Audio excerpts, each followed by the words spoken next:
예, 오늘은 열등감을 가진 한 남편의 이야기로 시작해 볼까 합니다. 이 열등감이라고 하는 이 열등의 그 한자를 보면 열은 못하다 열입니다. 제가 학교 다닐 때 우반 열반이 있었습니다. 지금도 좀 그런 형태의 학교 운영이 있는 것 같은데요. 우는 잘하는 반이고 열반은 못하는 학생들만 모아놓은 반입니다. 이러한 이 열등감이라고 하는 뜻은 그 무리 중에서 못하다라는 거죠. 이 열등감이 생기면 그 사람의 자존감, 특히 그 자라나는 10대 아이들에게 그 자존감 형성의 치명적인 원인이 됩니다. 어려서부터 청소년기에 형성된 그 자존감이 낮아지게 될 때 어른이 돼서도 여러 가지 문제를 일으키게 됩니다. 아빠가 되고 엄마가 되었는데 그 안에 아이의 모습이 나타납니다. 그래서 그것을 성인 아이라고 얘기를 합니다. 나이는 먹었는데 그 안에 성인 아이의 모습이 있는 겁니다. 우리는 재성을 갖고 있기 때문에 이런 모습이 적던 크던 그런 모습들을 가지고 있는 거지요. 이 남편은 명문대를 나오고 펀드 매니저로 여러 가지 능력 있게 일을 하는 사람이었습니다. 그런데 문제는 이 남편 때문에 부인이 엄청난 우울증을 앓게 된 겁니다. 결혼을 하고 나서 조그만 집을 장만했는데 좀 돈을 벌긴 하지만 그렇다고 그 좁은 집에 그랜드 피아노를 사놓고 전축, 예전에 그 레코드판 틀던 그런 전축을 사놓고 그러면서 커피를 마시고 하는 그런 모습을 보이니까 그 부인이 황당한 거지. 그러던 어느 날 이제 경기가 좋아지지 않고 펀드 매니저였던 남편이 어려움을 겪다 보니까 연봉이 떨어지고 그러면서 이 자존감이 낮아지기 시작한 겁니다.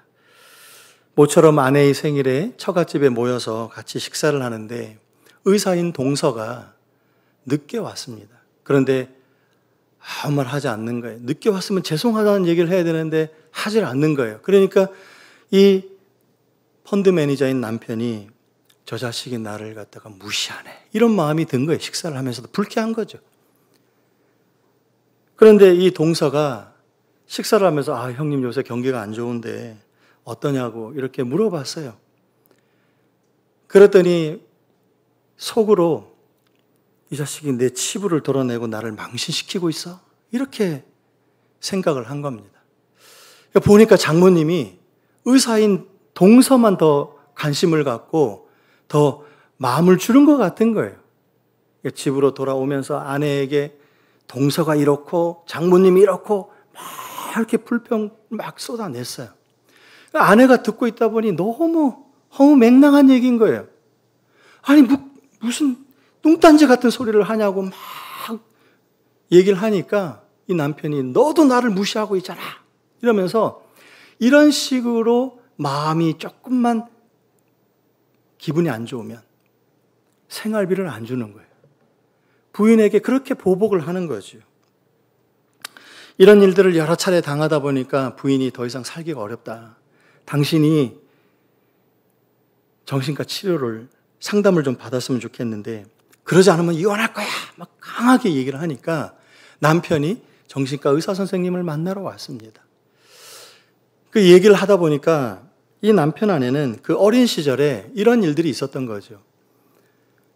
아버지가 사업을 하다가 부도가 나고 그렇게 되면서 그 가족이 뿔뿔이 흩어지게 되고 이 어린아이 초등학생, 그 중학생 그 시기에 이 남편이 어린 시절에 친척집을 전전긍긍하고 돈 거예요. 혼자서 얼마나 외롭고 힘들었고 두려웠고 그 마음에 많은 상처와 아픔을 갖게 된 거죠. 밤에 오줌을 싸니까 그 사촌들이 학교 가가지고 저 오줌 싸게 해가지고 그 친구들이 왕따를 시키고 그러면서 소외당한 삶을 그 어린 시절에 산 겁니다. 그러다가 우연찮게 친구를 사귀었는데 그 친구 집에 간 거예요. 어마어마한 부자인 거죠. 그 아버지는 유명한 의사이고 어머니는 텔레비전에 나오는 그 친구 어머니 아버지가 굉장히 유명한 사람들이었던 거예요. 그런데 그 집에 그랜드 피아노가 있고 전축이 있고 그 부모님이 우아하게 그 커피 마시는 모습이 이 아이에게는 너무 충격적으로 다가왔던 거예요. 그러면서 이 아이가 나 공부해야겠다. 나 공부해서 성공할 거야. 다른 사람들이 나 무시 못하게 나 공부할 거야. 이렇게 해서 열심히 공부를 한 겁니다. 그 명문대를 가고 펀드 매니저가 돼서 많이 돈을 벌었지요. 그런데 이 상담하는 가정 속에 이 남편의 내면에는 엄청난 불안과 두려움이 있었던 겁니다. 상처가 되어서 열등감이 삶의 원동력이 되어서 사회적으로 성공했지만 그 내면은 여전히 불안하고 두려움으로 가득 차 있었습니다.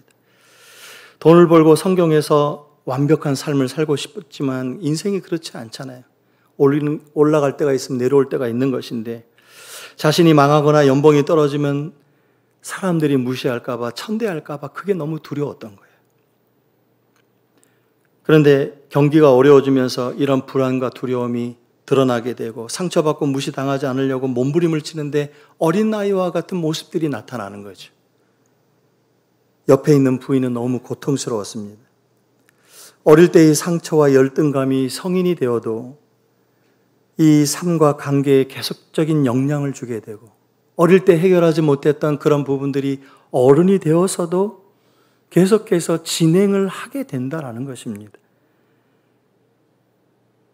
열등감이 심한 사람일수록 이웃이 안 보입니다. 누구만 보일까요? 자기만 보입니다.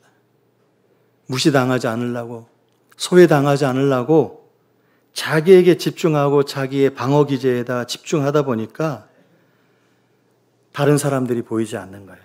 그래서 열등감이 심한 사람일수록 자기중심적인 사람들이 많습니다. 열심히 공부하고 명문대 나와도 그래서 좋은 직장에 들어가서 멋지고 예쁘고 능력 있는 배우자를 만났는데 가정은 지옥인 거예요. 열등감을 해결하지 않으면 자신도 고통스럽고 옆에 있는 사람도 고통스럽다라는 것입니다.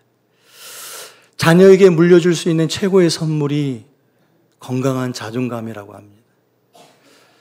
결혼하는 그 신혼부부에게 가장 최고의 혼수품은 건강한 자존감이래요. 오늘 이 남편과 같이 자신의 노력으로 열등감을 감추기 위해서 더 많이 돈 벌고 성공하고 뒤처지지 않으려고 엄청나게 노력을 했지만 계속해서 불안과 두려움이 그 사람을 사로잡고 있기 때문에 안식이 없어요. 쉼이 없어요. 계속해서 달려가야 돼요. 왜요? 여기서 멈추면 또 그런 천대와 무시를 받을까 봐 그 두려움 때문에 쉬지를 못합니다. 그런데 자신만 쉬지 못하는 게 아니라 옆에 사람들이 못 쉬게 되는 거예요. 오늘 나누게 될 삭개오의 그 모습을 통해서 좀 이따 열등감을 얘기하겠지만 삭개오의 동료 세리들과 또한 가족들 친밀하지 않았을까라고 한번 추측을 해보게 됩니다. 오늘 3절에 그가 예수께서 어떠한 사람인가 하여 보고자 하되 키가 작고 사람이 많아 할 수 없어. 키가 작다고 표현한 것은 여기뿐입니다. 키가 작으면 몇 센치면 키가 작을까요? 나는 키가 크다 한번 손들어 보시기 바랍니다. 키가 작다고 하는 것은 좀 상대적이지만 그 나라별로 어느 정도 평균치가 있을 것입니다. 근데 이건 키가 작다 이 정도가 아니라 이 뜻은 난쟁이라는 뜻입니다. 유대 사회에서 이런 장애적 요소를 가진 것은 하나님께 징계를 받았기 때문에 죄인이라는 낙인이 찍히게 됩니다. 삭개오는 어릴 적부터 자기의 신체적 조건 때문에 죄인으로 낙인 찍혀서 사람들에게 천대받고 무시받고 소외당하는 삶을 살아왔던 사람이었습니다. 조금 후에 보면은 세리라는 그 직업을 갖고 있었던 이 삭개오를 보면 세리라고 하는 그 직업 이전에 이미 신체적 조건 때문에 유대 사회에서 죄인이었습니다. 열등감을 잠깐 한번 보면요, 나쁜 것만 있는 것은 아닙니다. 긍정적인 면이 있습니다. 이 삶의 원동력이 될 수 있습니다. 그런데 이 부정적인 면이 두 가지가 있는데요. 이 열등감 때문에 자기의 성취, 내가 이루고자 하는 그 원동력에 대해서 성취해서 성공을 하는 경우도 있고요. 이 열등감 때문에 내가 성취해야지 했는데 실패하는 경우가 있어요. 실패하는 경우에 두 가지 현상이 나타나는데, 실패했을 때 나 같은 놈은 성공할 수가 없어라고 하는 그 자기를 저주하고 자기 쪽으로 자기를 공격합니다. 그런데 바깥쪽으로 공격하는 경우가 있어요. 부모 때문이야. 이 사회 때문이야. 그래서 여기서 나타나는 현상들 중에 사회를 향해서 공격하는 그런 모습이 이러한 원인 중에 하나가 될 수 있다는 것입니다. 그런데 내가 열등감 때문에 성취해야지 해서 성공한 사람들이 있습니다. 이런 사람들은 이 성공을 통해서 무시받고 천대받았던 것들을 보복하려고 해요. 그래서 늘 자기 중심이 돼야 되고 관심 받아야 되고 존경받아야 됩니다. 그런데 이런 사람들이 리더에 서면 사람들을 무시하고 비판하고 막 정죄하고 그러면서 다른 사람들이 고통스럽습니다. 이런 사람들이 리더가 되면 그 주위에 사람이 없습니다.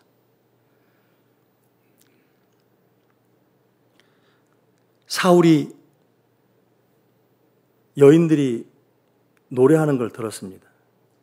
어떤 노래를 들었죠? 다윗은 만만이요? 사울은 천천히다.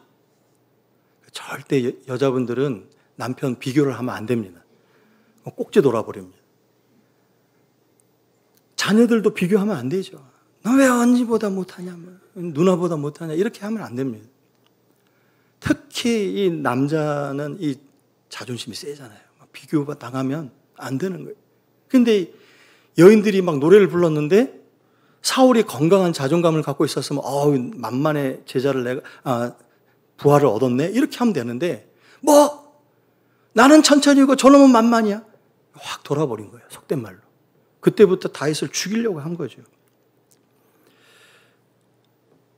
삭개오는 직업이 세리였죠. 근데 2절에 보니까 삭개오가 세리장이었다라고 얘기를 합니다. 그리고 부자였다라고 얘기하고 있습니다. 여기서 삭개오는 로마의 건세를 힘입어 세리장까지 올라갔습니다. 당시 세리는 허가낸 도둑이라고 얘기를 합니다.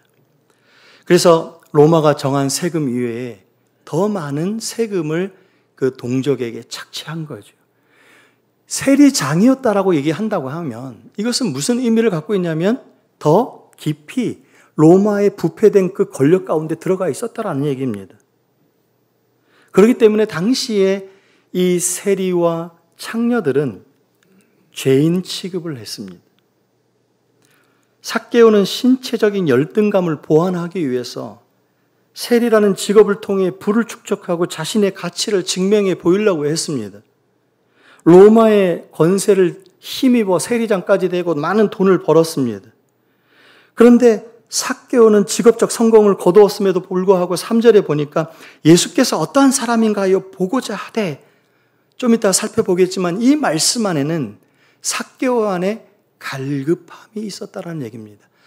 그 권세와 돈으로도 채워지지 않았던 그 갈급함이 삭개오 안에 있었다는 것입니다.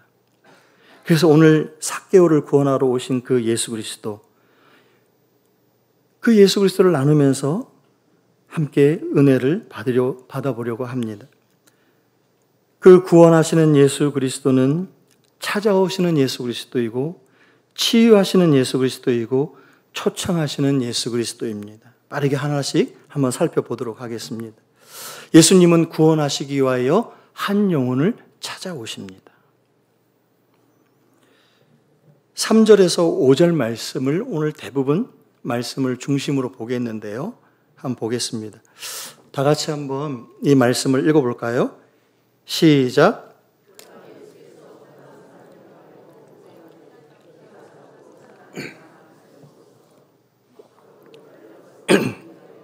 돌무화과 나무에 올라가니 이는 예수께서 그리로 지나가시게 되밀어라. 예수께서 그곳에 이르러 쳐다보시고 이르시되 삭개오야 속히 내려오라. 내가 오늘 내 집에 유하여 하겠다 하시니. 아멘. 삭개오는 예수님께서 어떤 사람인가 보고자 했습니다. 그래서 그가 보고자 하되, 이것이 하나의 헬라어 에제테이라는 단어입니다. 이 뜻은 뭐냐면 계속해서 집요하게 찾다라는 의미를 갖고 있습니다. 삭개오는 예수님을 계속해서 집요하게 찾았다라는 얘기입니다. 삭개오는 돈으로 채워왔던 인생이지만 여전히 채워지지 않는 갈급함이 있었기 때문에 예수님은 내 마음, 내 공허함, 내 인생을 채워주실 수 있을 거야 라는 그 기대감을 가지고 앞으로 달려나간 거죠.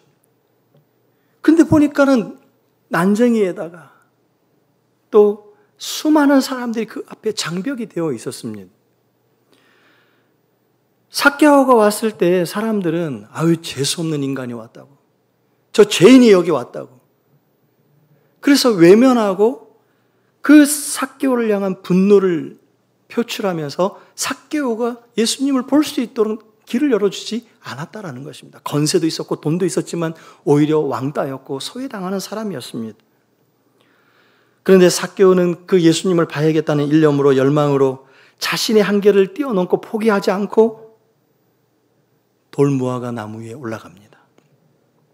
그런데 자세히 봐야 되는 것은 뭐냐면 4절과 5절에 보니까 삭개오가 돌무화과 나무에 올라가서 기어이 예수님을 봤다. 이 얘기가 글의 흐름이 맞습니다. 근데 갑자기 주어가 바뀝니다. 누구로 바뀔까요? 예수님으로 바뀝니다. 예수님이 쳐다보셨다라고 기록하고 있습니다. 누가복음 19장 1절 오늘 본문 말씀 첫 절에 보면 예수께서 여리고로 들어가 지나가시더라라고 말씀하고 있습니다. 이 예수님께서 이 여리고로 지나가셔서 예루살렘으로 올라가시는 그 기간이고, 이 오늘 장면은 목요일입니다. 다음 주 금요일은 예수님이 십자가에서 죽으시는 날입니다. 십자가에 죽으시는 날까지 약 일주일의 시간이 있는데 예수님은 십자가의 그 대업을 이루시기 위해서 예루살렘으로 올라가실 때 그 짊어진 그 무게는 어마어마했을 것입니다. 그럼에도 불구하고 예수님은 심령의 공허함과 갈급함 속에서 고통하고 있는 그 한 영혼을 만나기 위해서 삭개오에게 다가오셨던 겁니다.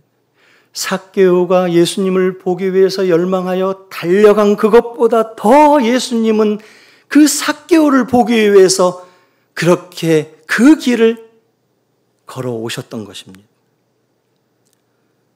3절에 사람들이 많다고 기록되어 있습니다. 예수님이 길을 걸으실 때 수많은 군중들이 가득 차 있었음에도 불구하고 예수님은 돌무화과 나무에 있는 그 삭개오 한 사람을 쳐다보셨다라는 것입니다. 예수님을 간절히 찾는 자에게 예수님은 우리를 만나기 위하여 다가오시는 분인 줄 믿습니다. 역대하 16장 9절입니다. 다 같이 한번 읽어보겠습니다.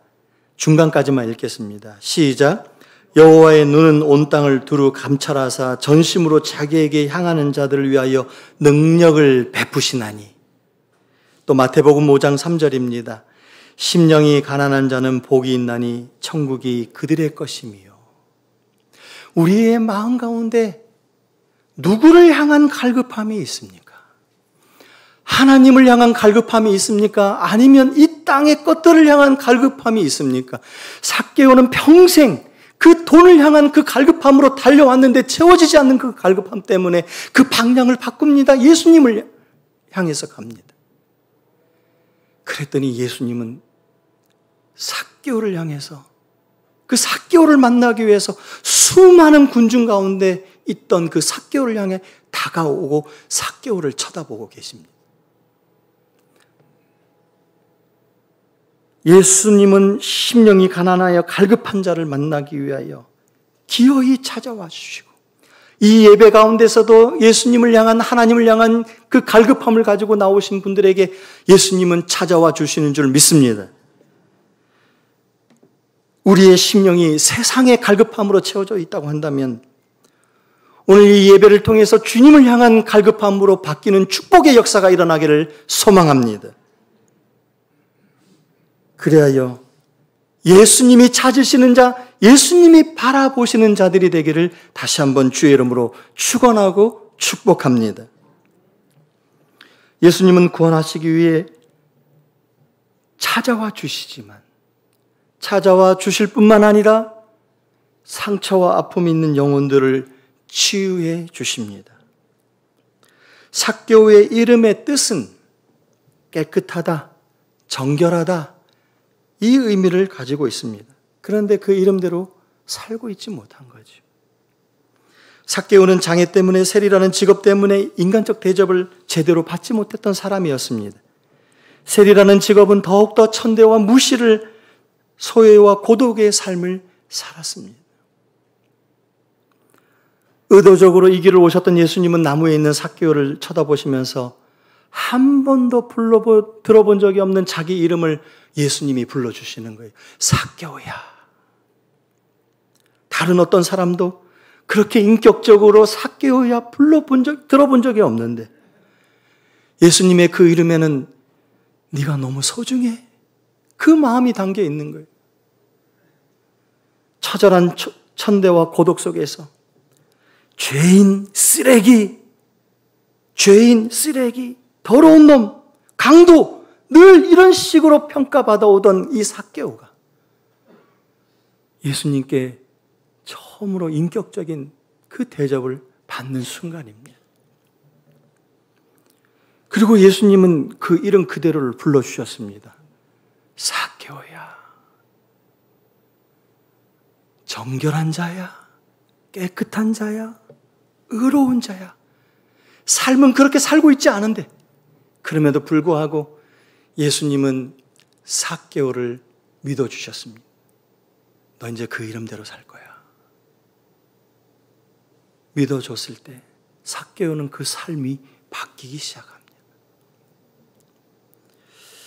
우리가 살아가는 그 삶 속에서 세상에 많은 비난이 있고 많은 공격이 있을지라도 예수님은 나의 이름을 인격적으로 불러주시는 줄 믿습니다. 아멘 하십니까? 예수님은 나의 이름 그대로를 받아주시고 믿어주시고 그렇게 될 거라고 축복해 주십니다. 이 이름을 들을 때 우리의 상처와 아픔은 치유의 역사가 일어나게 되는 것입니다. 예수님은 구원하시기 위하여 찾아오시고 치유하여 주시고 그리고 초청하여 주십니다. 예수님께서 삭개오를 따뜻하게 부르실 때 삭개오야 그러시면서 5절에 속히 내려와라 이렇게 말씀하십니다. 삭개오는 많은 사람들이 있었습니다. 예수님을 보고 싶었지만 갈 수가 없었습니다. 그래서 나무에 올라갑니다. 우리는 이렇게 적용합니다. 예수님께 나아갈 때 많은 방해가 있어도 포기하지 말고 가야 된다. 이렇게 적용을 하기도 합니다. 그러나 이 삭개오가 이 나무에 올라간 이 모습은 삭개오가 살아왔던 삶의 방식을 보여주고 있는 것입니다. 자신의 한계, 열등감을 뛰어넘기 위해서 자신의 한계를 뛰어넘기 위해 로마의 권력에 힘을 입었던 것처럼 삭개오의 삶의 방식은 늘 그런 식으로 살아왔던 거예요. 한계, 어려움이 있으면 세상의 방식, 세상의 힘, 세상의 돈 이걸로 그 한계를 뛰어넘어 왔던 거예요. 교회에 나올 때도 세상에 추구했던 힘을 가지고 나오는 겁니다. 그런데 예수님은 삭개오를 보면서 말씀하는 거죠. 내려와라. 그 세상의 힘을 의지하지 말고 너의 모습 그대로, 난쟁이인 모습 그대로 내려와. 난 너의 모습 그대로를 받아주는 거야. 세상에 여러 가지 요소로 쌓여있는 너의 모습이 아니라 그대로의 모습으로 내려오라고 말씀하고 있는 겁니다. 너의 약점, 너의 연약함, 열등감, 그거 있는 그대로의 모습으로 나와. 사도 바울은 내가 약할 때 그때가 곧 강함이라고 고백했습니다. 그랬더니 삭개오는 어떤 고백을 하냐면 8절 9절에 이렇게 고백합니다. 삭개오가 서서 주께 여짜오되 주여 보시옵소서 내 소유의 절반을 가난한 자들에게 주겠사오며 만일 누구의 것을 속여 빼앗은 일이 있으면 내 갑절이나 갚겠나이다. 예수께서 이르시되 오늘 구원이 이 집에 이르렀으니 이 사람도 아브라함의 자손임이로다. 아멘. 어쩌면 우리가 구원받는 건 행위로 구원받는 거 아니야? 이렇게 생각할 수 있는 거죠. 그러나 이것은 행위로 구원받는 것을 의미하지 않습니다. 예수님을 초청했고 영접했고 믿었기 때문에 그 결과로 회개의 열매가 나타난 것입니다. 잘 보십시오. 이 반은 가난한 자에게 주고 남은 반을 가지고 자기가 4배로, 강탈했던 것을 4배로 갚겠다고 하는 것은 다시 돌아보면 재산이 제로가 되는 겁니다. 돈이 남는 게 없는 거예요. 이 고백은 어떤 고백이냐면 삭개오가 살아왔던 로마의 권세에 올라타서 그 세상의 힘으로 부를 축적해왔던 그 삶의 방식의 그 원리가 이제는 바뀌게 되는 거예요. 뭘로 바뀌는 거예요? 이제 세상의 방식이 아니라 주님의 원리로 살아가겠습니다는 고백입니다. 예수님의 힘으로 살아가겠습니다는 그 고백을 하고 있는 것입니다. 세리장으로 살 때는 천대당하고 왕따당하고 상처받고 소외받고 고통 속에서 자신의 가치를 잃어버렸지만 예수님을 영접하고 난 뒤에 자신의 가치를 발견하고 진정한 기쁨과 삶의 만족을 경험하게 되었습니다. 삭개오는 열등감으로 인해서 어떻게 하든 세상의 힘으로 자신을 증명해 보이려고 했지만 그 공허함을 해결할 수가 없었습니다. 그래서 그 갈급함 때문에 예수님께 나왔는데 이제 예수님이 그 인생의 중심이 되니까 어떤 일이 일어나냐면 다른 사람들이 보이기 시작하더라는 겁니다. 이웃을 향해서 자신의 그 재산을 내놓기 시작하는 겁니다. 고린도전서 15장 10절입니다. 한번 읽어보겠습니다. 고린도전서 15장 10절 다 같이 읽어보겠습니다. 시작. 그러나 내가 나이 된 것은 하나님의 은혜로 된 것이니 내게 주신 그의 은혜가 헛되지 아니하여 내가 모든 사도보다 더 많이 수고하였으나 내가 한 것이 아니요 오직 나와 함께 하신 하나님의 은혜로라. 아멘. 내가 나 된 것은 누구의 은혜라고요? 하나님의 은혜로 된 것이라고 얘기를 합니다. 이것을 영어로 보니까 by the grace of God, I am what I am 이렇게 표현하고 있습니다. I am what I am은 어디서 봤죠? 누가 사용하셨던 표현이죠? 하나님이 표현하셨던 거예요. 모세가 당신 누굽니까? 그랬을 때 I am who I am 이렇게 표현한 거예요. 하나님은 누구를 의지해서 자기의 존재를 이어가거나 증명받을 필요가 없는 분입니다. 하나님은 스스로 존재하시는 분입니다. 그런데 인간이 존재하는 그 삶의 방식은 누구를 의지해야 되죠? 하나님을 의지해야 된다는 거예요. 그럴 때 본연의 하나님이 창조하신 그 모습으로 살아갈 수 있음을 보여주고 있는 것입니다. 그래서 by the grace of God 사람에게는 누구를 의지해야 돼요? 하나님을 토대로 살아갈 때 자신의 존재가 하나님 안에서 자기답게 살아갈 수 있게 되는 것입니다. 그런데 이것이 by the grace of God이 아니라 by the power of money. 이게 될 때 내 존재 자체가 흔들리게 되는 거예요. 공허와 허무와 후회, 엉켜버린 인생이 되는 거예요. 삭개오처럼 그렇게 살아가게 되는 거예요. 세상에 걸려 학벌, 돈 이런 것으로 나의 가치를 매기기 시작하면 내 존재는 설 수가 없는 겁니다. 언제나 흔들릴 수밖에 없는 거예요. 하나님의 은혜 안에, 하나님의 사랑 안에 서 있을 때 우리는 온전한 내 자신을 만나게 되고 내 자신대로 살아가게 된다는 것입니다. 하나님의 은혜로 살아가시는 여러분이 되시기를 주의 이름으로 축원하고 축복합니다. 그래도 하나님 은혜도 있지만 세상의 것들을 조금 더 채워야 되지 않을까요? 아니에요. 그 사마리아 여인이 남편이 5이 있었잖아요. 근데 지금 있는 남자는 동거하고 있는 거죠. 참 사마리아 여인을 보면서 이게 우리의 모습 아니냐는 생각이 듭니다. 되게 그렇지 않아요? 한 두 남자 만나고 나면 그놈이 그놈이구나 이렇게 생각해야 되는데 또 이 남자는 또 새로울 거야. 근데 또 아니야. 네 번째 남자를 만나는데 이 남자는 또 새로울 거야. 또 근데 또 아니에요. 한 5 남자 정도 만났으면 동일하구나. 남자를 통해서 내 인생의 행복을 찾을 수 없구나. 이걸 알아야 되는데 계속 그 안에 심령의 갈급함이 있었죠. 그러니까 그 물을 달라고 예수님께 요청하잖아요. 사람이 어리석어요. 아닌 거 아닌데 계속 그게 진리라고 생각하고 착각하는 거예요. 그래서 오늘 세상의 것들로 나를 채워가려 하지 마시고요. 어차피 허무하고 갈증납니다. 예수 그리스도의 은혜로 나를 채워가는 여러분 모두 되시기를 주의 이름으로 축원하고 축복합니다. 10절에 인자가 온 것은 잃어버린 자를 찾아 구원하려 함이니라 이렇게 말씀합니다. 다음 주면 예수님이 금요일날 십자가에서 돌아가시는데 왜 누가는 거의 그 복음서가 끝나가는 시점에도 이 말씀을 했을까요?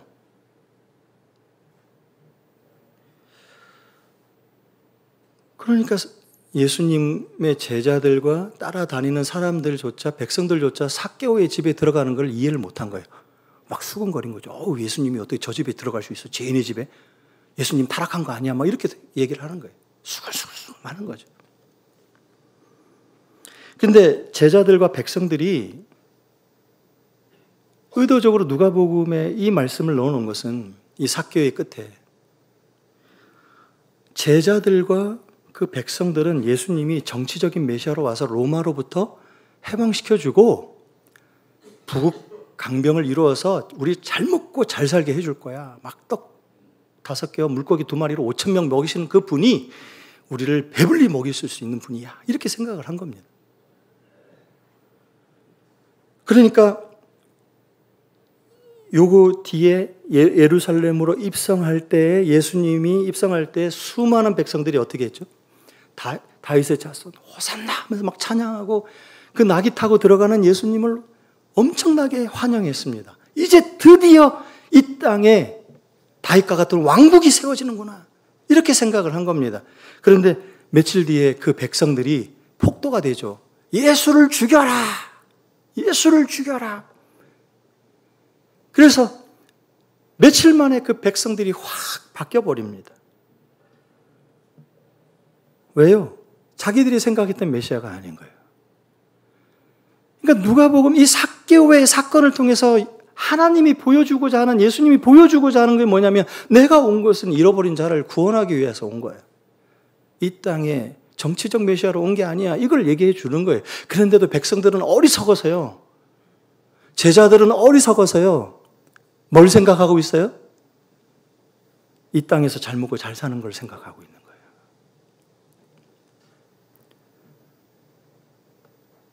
예수님은 우리의 욕망을 채워주기 위해 오신 분이 아닙니다. 우리를 구원하기 위해 오신 분이신 줄 믿습니다.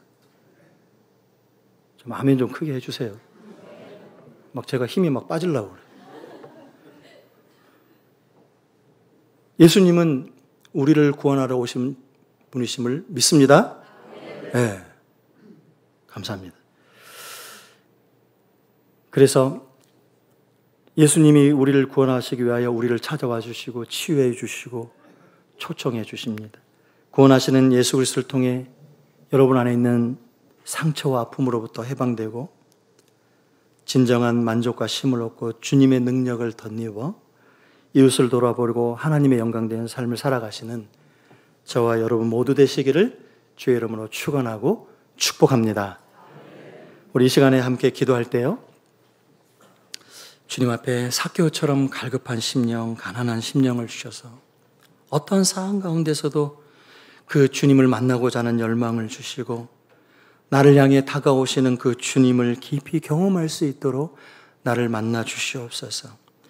인생을 열심히 살아왔지만 그 상처와 아픔 가운데 나도 의식하지 못하는 가운데서 여전히 유아적이고 어린 나귀 같은 모습에 머물러 있게 했던 열등감을 치유해 주시고 내 모습 있는 그대로를 받아주셔서 하나님, 세상의 힘이 아닌 주의 은혜로 나를 소중히 여기고 이웃을 소중히 여기고 구원의 기쁨과 감격을 가지고 영혼 구원하는 삶을 살아갈 수 있도록 이 한 주의 삶뿐만 아니라 우리의 앞으로의 삶이 이러한 삶이 될 수 있도록 우리 한번 주여 한번 외치고 기도하는 시간 갖도록 하겠습니다. 주여! 살아계셔서 역사하시는 하나님 아버지, 감사와 찬송을 하나님, 우리의 심령 가운데 주님을 향한 갈급함을 허락하여 주시옵소서. 우리의 냉랭한 마음에 하나님의 성령의 뜨거운 열망을 부어주셔서 삭개오가 주님을 만나기 위해 달려갔던 것처럼 간절히 찾고 찾겠다는 그 마음의 열망들이 우리 성도들의 마음 가운데 깊이 심어지게 하여 주셔서 세상을 향한 갈급함이 아니라 주님을 향한 갈급함이 우리 가운데 가득하게 하셔서 우리의 심령을 가난하게 하여 주시고 하나님을 향하여 달려갈 수 있도록 인도하여 주실 때 우리를 찾기 위하여 만나게 하여 찾아오시는 주님을 만날 수 있도록 인도하여 주실 것을 기도하고 간구합니다. 우리 안에 있는 상처와 아픔들, 그 열등감들이 하나님 치유되는 역사가 일어나게 하여 주시옵소서. 하나님 아버지, 우리의 심령 가운데 하나님 아버지 다가와 주셔서 내 이름을 불러주시고 세상의 힘으로 살아왔던 삶이 아니라 이제는 다시 한번 주님의 능력과 주님의 은혜와 주님의 사랑으로 살아갈 수 있도록 우리의 심령을 새롭게 하여 주셔서 하나님 아버지, 보이지 않던 이웃이 보이게 하시고 더욱더 이웃이 보이게 하시고 그 이웃을 향한 그 주님의 구원의 그 마음을 가지고 살아갈 수 있도록 인도하여 주실 것을 기도하고 간구합니다. 아파하고 공고하고 너무나 깊은 상처와 아픔들을 주님 만져주시고 하나님 아버지, 육체적인 질병뿐만 아니라 우리의 영혼과 정서의 그 치유와 상처와 아픔들을 치유받고 회복되는 역사가 일어나게 하여 주시옵소서. 하나님의 거룩한 성령의 역사가 함께 예배하는 모든 성도들 위해 임하여 주시옵소서. 살아계셔서 역사하시는 하나님을 찬양합니다.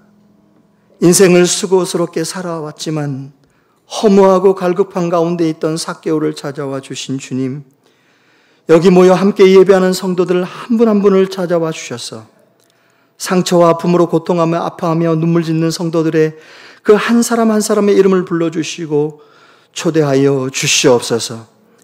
열등감의 상처와 아픔을 씻어주시고 십자가의 그 사랑, 변함없는 그 사랑 가운데 은혜 가운데 날마다 풍성히 거하며 살아가게 하여 주시옵소서.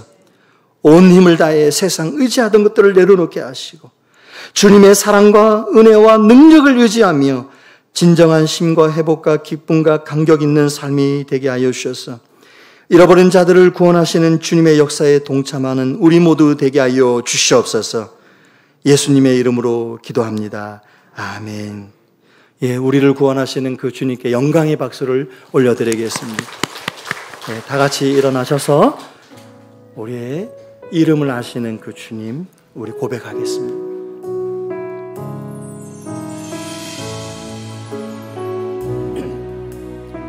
나를 지으신 주님, 나를 지으신 주님, 내 안에 계셔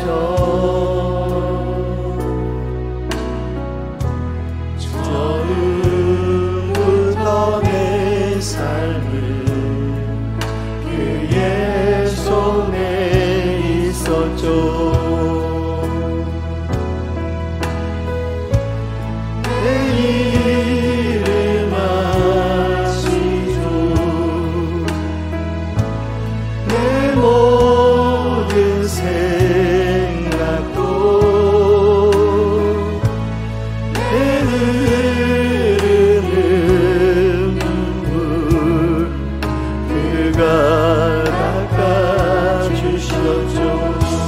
그는 내 아버지,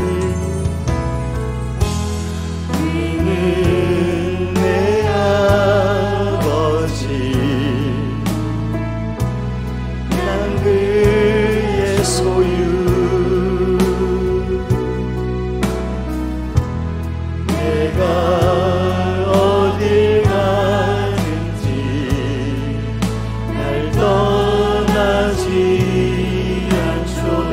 아시죠? 내 이름 아시죠?